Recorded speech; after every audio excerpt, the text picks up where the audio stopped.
Hey, Jeka here. Dun sa previous video na ginawa ko, in-explain ko how to create and sell products on Rocket.ph. So kung nandito sa listahan na to yung mga questions mo ngayon about how to sell on Rocket.ph, well, you have to watch the part 1 video para masagot lahat ng katanungan mo. So dito sa part 2, how to create an account and sell on Rocket, i-explain ko dito yung mga questions ninyo na hindi ko nasagot dun sa part 1 na video and lahat ng mga questions ninyo ay binabasa ko and I will try to answer all of them dito sa part 2. If part 2 is not enough, then I will create another part para dito sa rocket.ph. First is meron tayong tinatawag na mga badges. Meron tayong dalawang badge na mag-a-appear sa profile natin when we create and sell products on rocket.ph. Number one is yung ID check and the second one is the verified pro. So yung ID check, ito yung profile completeness ng ating Rocket.ph wherein lahat ng nire-require ni Rocket.ph na kailangan nating ilagay sa account natin is nilalagay natin. Example yung ginawa natin doon sa previous na video na Rocket.ph account. Nakalagay dito na it's still 80% complete. Ibig sabihin, meron pa tayong mga bagay na hindi nilagay dito. Kaya kung makikita nyo, wala pang ID Pro na nakalagay dito. So, ang gagawin natin is you just have to click here. And then makikita nyo dito kung ano pa yung hindi natin nailagay to complete our profile. So, ang nakalagay dito, add one or more social links. So, when you click on that one, you can add your Facebook page, URL ng Instagram account niyo, kung may YouTube kayo, TikTok, and so on. Yang mga yan, even music, design, store, and others. Even your website, you can include here kung meron. Pero kahit isa lang dito, okay lang. Okay, kung meron kang Facebook, okay lang kahit yun lang. Or kung Instagram, Facebook and Instagram, ay okay lang din. And then once you're done, you just have to click Save Changes. And then you will see magkakaroon na kayo ng ID Pro na badge kasi 100% complete na yung profile nyo. So ano ba yung purpose ng Pro na tinatawag natin? Pag kasi nagkaroon ka ng ID Pro badge sa account mo, makikita ng mga buyers mo na legit ka. So, mas malaki yung chance na magkaroon ka ng sales kasi alam nila na you are a legit seller. Now, dito sa aking isang Rocket PH shop, meron akong dalawang badges, the ID checked and the verified pro. Ibig sabihin kasi nito, ayan no, nandyan na yung meaning niya.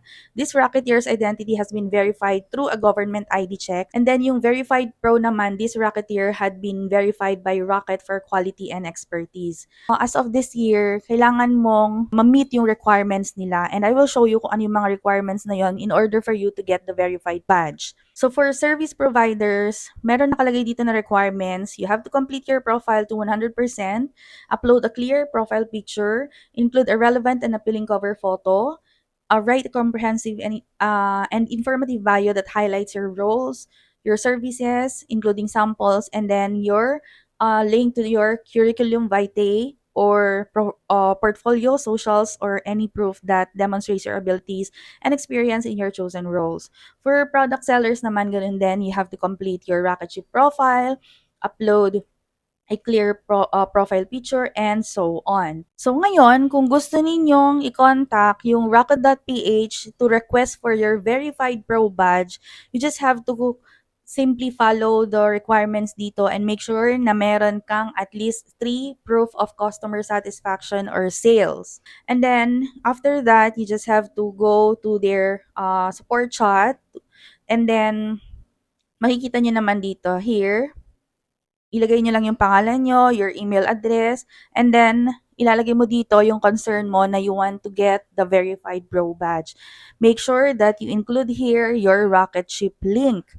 So how will you go and check your Rocketship link? It's very simple. You just go to your Rocket profile and then may makikita ka dito na Rocketship na tinatawag, you just have to copy that. And then yan yung ilalagay mo doon sa message mo when you request for a verified pro badge. So here is a sample message na pwede nyong i-chat doon sa Rocket PH team. So copy nyo na lang kung gusto nyong gayahin yung email na to.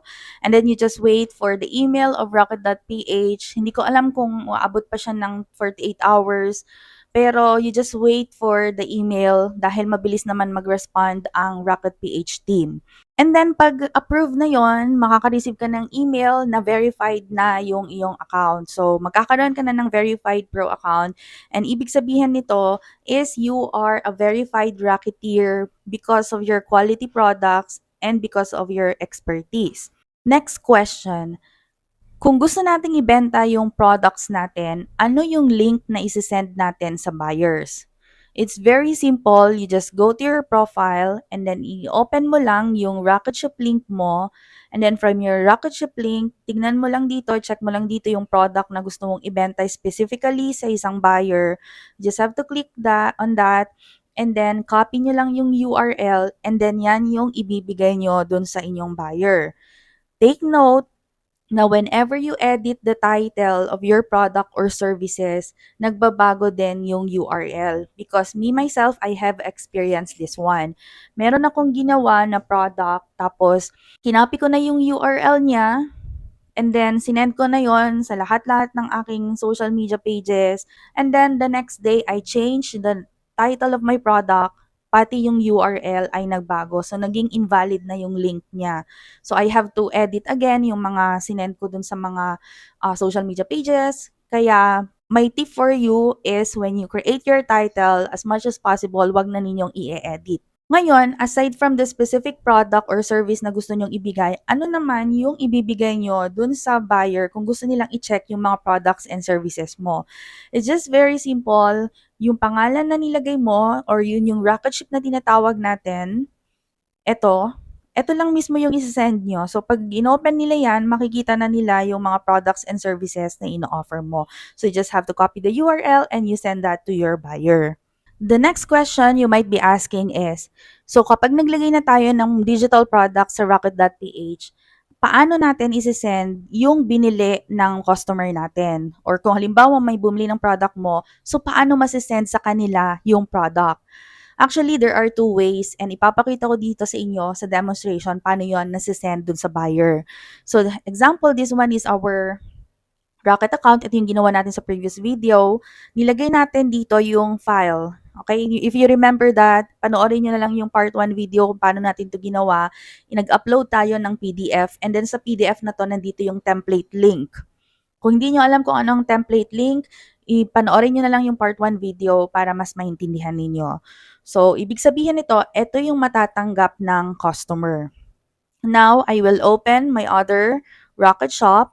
Okay, para mas ma-explain ko sa inyo paano nare-receive ng buyers yung kanilang product. I will be using two Rocket account here. Etong nasa left is, ito yung Rocket account ng seller. And then dito sa right, this one is the Rocket account of a buyer, for instance. Okay, so if I would like to sell this specific product, again, let's copy the URL. And then, isi-send natin yon doon sa buyer. Ito siya. Okay? This is the rocket of the seller. So, ganyan siya, di ba? So, dito na tayo sa next. Halimbawa, I am the buyer of that product. So, i-paste ko lang yan or i-open ko. Then, ito yung makikita ko. So, as a buyer, ito yung nakikita ko yung product thumbnail, and then the title of the product, about this product, nakikita ko yan. Kaya, very important na dun sa description ng product ninyo, nandun na lahat yung information para hindi na sila magtatanong pa sa inyo, magchat-chat pa sa inyo, na tatanungin about these products. Ilagay na ninyo lahat dun sa digital, dun sa description, lahat yung information about sa product. Like, ano yung matatanggap nila, ano yung size na mai-receive nila, paano nila makukuha yung product na yon, ganyan. So, ilagay na ninyo lahat dito. Okay? So, pero ipapakita ko rin sa inyo kung paano natin ma-receive yung product na yon. So, I am the buyer and lalakihan ko lang to para makita natin. Ito yung nakikita ng buyer. So, kung bibigyan mo sila ng discount, pwede naman nilang ilagay yung discount dito. Then, ito yung i-click nila, buy now. Pag nag-buy now na, mag-check out sila, they can use their credit card, debit card, or e-wallet, or direct debit. But for this example, halimbawa gagamit tayo ng GCash. Ayan, so mare-redirect sila dito and then ilalagay lang nila yung number, yung OTP, and yung PIN ng kanilang GCash. Ayan, so 'pag nakabayad na sila, ang mangyayari dito they can just, click proceed and then mare-redirect sila dun sa, thank you page ng, Rocket.ph ganyan. So hintayin lang nila mare-receive na nila yung, thank you page. And then may nakalagay na dito na yung order number nila is ito. And then your file has been emailed to kung ano yung email na ginamit ng buyer sa pag-create ng Rocket.ph. So if ever na may magtanong sa inyo, "Asan na yung product ko? Bumili ako sa'yo, walang naka-receive sa'kin, wala akong na-receive na product, saan ko hahanapin?" 'Pag nagtanong sila ng gano'n, ang una niyong isasagot is i-check niyo po dun sa email na ginamit ninyo to register for Rocket.ph. Eto pala ha, just a tip, dito sa Rocket.ph hindi pa sila tumatanggap kasi ng mga guest buyers. 'Pag guest buyers kasi ibig sabihin hindi na nila kailangang mag-create ng Rocket.ph account. Wala pa kasing gano'ng feature ang Rocket.ph. So, in order for them to buy your product, kailangan nilang mag-create pa ng account. Hopefully someday, puwede nang bumili yung mga guest buyers dito para hindi na hassle din sa part ng buyer na gumawa pa ng account para lang makabili ng product mo. So, ayun. Or the second way is they can just click the link dito, yung download link na 'to. Pero take note ha, you inform them, puwede niyo na lang ilagay sa description, you just inform them na if they're using their mobile phone, possible na sa mobile phone nila mado-download yung file, okay? So, you just, put in the description that a laptop or computer browser is recommended when downloading this file. So parang something na gano'n, lagay niyo na lang dun sa note para alam nila na mas okay if they will use laptop or computer to download the file. So when they click download, mare-redirect sila, ayan, mare-receive na nila dito yung PDF and then they will just click that one. And then ito na yung ginawa natin na thank you page dun sa part 1. And then when they click on this one, eto na yung makikita nila and then they can just use template for new design. May nakalagay na edit template to ha, kasi ito yung account na ginamit natin pero ang makikita lang talaga nila dito is use template for new design. So i-click lang nila yan and then magkakaroon na sila ng copy nung cleaning schedule template na ginawa natin. So ganyan nila marireceive yung product when they purchase from us. So, ganito nga pala yung makikita nila sa email 'pag na-receive na nila yung file ng, template na binili nila from us. So, makikita nila sa email and then click lang nila yan and then they will just click download now. Next question, paano natin sila mare-replyan just in case na kinontak nila yung ating Rocket Shop? So, 'pag naka-receive kayo ng email from Rocket na may nag-message sa inyo, makikita ninyo dito yung message na halimbawa yung question niya, "Hi, where can I get my purchase?" Ang gagawin lang ninyo is you just click reply, tapos mare-redirect kayo dun sa message dun sa Rocket account. Ayan. Or, if you want to check the messages na nare-receive nyo, you just go to your account and then click nyo lang yung home and then click niyo yung profile nyo and then just click inbox. And then dito makikita na ninyo yung mga messages na sinesend sa inyo ng mga buyers ninyo. So how do you respond to this one? Meron akong tatlong ways kung paano ako nagre-respond dito. Una, sinesend ko sa kanila yung instructions na they just have to check the email na ginamit nila to create the Rocket.ph account. And then sinesend ng Rocket.ph yung email na yon. Pero kung may instances na hindi na nila ma-access yung email, I ask for the reference number. So, I ask for the reference number and then pag na-verify ko na siya talaga yung bumili, I just manually send them yung PDF file na ginawa ko. So, puwedeng kayong mag-attach dito ng PDF file, click nyo lang yan, and then i-attach nyo lang yung PDF file na sinesend natin dun sa mga buyers. So, talagang ginagawa ko siya manually and then you just have to click send there. And then sa end nila, marireceive nila yung message and then click lang nila yan and then ida-download. Now, for the second option kanina, paano natin i-verify kung sila nga talaga yung bumili ng product na yon? It's very simple. You just have to go back here and then punta kayo doon sa Rocketeer dashboard. Tapos punta kayo doon sa orders and then click completed. And then makikita na ninyo dito kung ano yung, order number. Ito yung reference number na tinatawag. So, ayan makikita rin ninyo dito yung profile. Okay, kung sino yung bumili, then mache-check niyo naman dun sa message kung siya talaga yon. So, 'pag completed na siya, ibig sabihin talagang nag-purchase siya sa'yo. So, ang gagawin mo, i-send mo na lang manually sa kanila yung product. And another question you might be asking, how are you going to contact Rocket PH just in case meron kayong mga concerns? So it's very simple. You just have to go to your profile and then click nyo dito help and support. And then type nyo dito kung ano yung question ninyo. Malay nyo nandito lang sa website nila yung answer dun sa questions nyo. Or kung wala talaga, you just have to click contact us. Then lagay niyo dito yung name ninyo, katulad din nung ginawa natin when you request for a verified pro badge, ganun din. Name, email address, and then yung concern niyo, and then just send a message.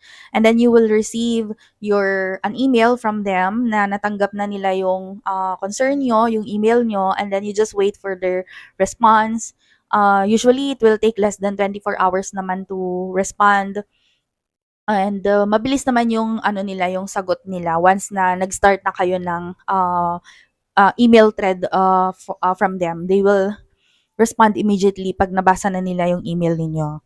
Another question is, what if halimbawa, gusto mong kontakin yung customer mo and, halimbawa, you want to send, an offer para bumili pa sila sa inyo ng additional na product, ganyan, or bigyan niyo sila ng exclusive discount, puwede naman ninyo silang kontakin. So, you just go to your profile and then rocket your dashboard and then mapupunta kayo dito and then go to your customers and then yung customer ninyo, ayan, makikita niyo dito and then you just have to click send message and then i-offer niyo yung discount sa kanila. This is also one effective way para magkaroon pa kayo ng additional sales dun sa mga previous buyers ninyo kasi, um, meron na kayong contact dun sa mga buyers na yon and then you offer them discount para, bumili ulit sila ng product mo. So that's, one tip which I would like to also share with you. So if you have more questions about Rocket PH, please feel free to comment your questions and then kung may time pa, gagawa pa tayo ng part 3 video para sagutin yung mga questions ninyo. So that's it. Thank you very much. If you find this helpful, please like and subscribe to our channel para updated kayo dun sa mga upcoming videos natin about digital product selling.